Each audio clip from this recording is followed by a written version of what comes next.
Am sărutat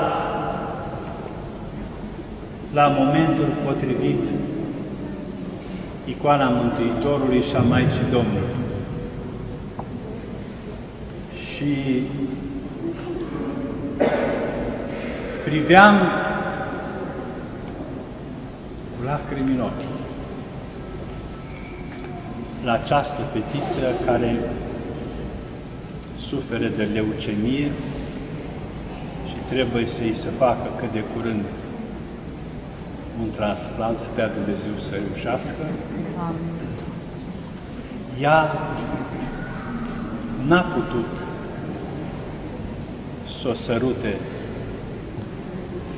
pe Maica Domnului, care are această mască de protecție pe față, dar eu cred că Maica Domnului a sărutat-o pe ea pe frunte.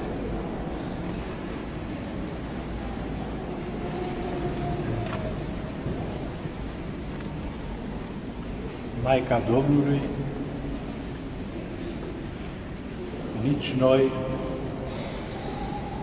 de multe ori nu te putem săruta pentru că avem buzele pline de păcate, dar fie-ți milă de noi și sărută-ne pe frunte. Vorbim și cu domnul doctor care este de secția aceea și am spus dacă acceptă să merg să le văd și eu și să fac o Sfântă Cruce pentru vindecarea lor. Dar m-am gândit ce să le duc, pentru că ele abia de vorbit nu pot să vorbească, dar simt, reacționează deja la anumite semnale și am zis, ce să le duc? Mâncare, hrană nu pot să le duc, hăinuțe nu pot să le duc, și atunci am zis totuși ce să le duc.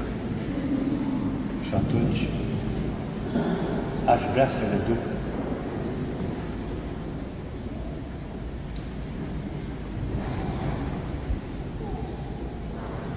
rugăciunea dumneavoastră, să rostim un Tatăl nostru pentru ele, ca Dumnezeu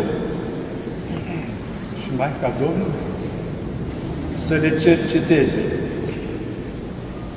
acolo și pe ele și pe mamele lor lăcrimate. Tatăl nostru care ești în ceruri, sfințească-se numele Tău, fie împărăția Ta, facă-se voia Ta, precum în cer, așa și pe pământ.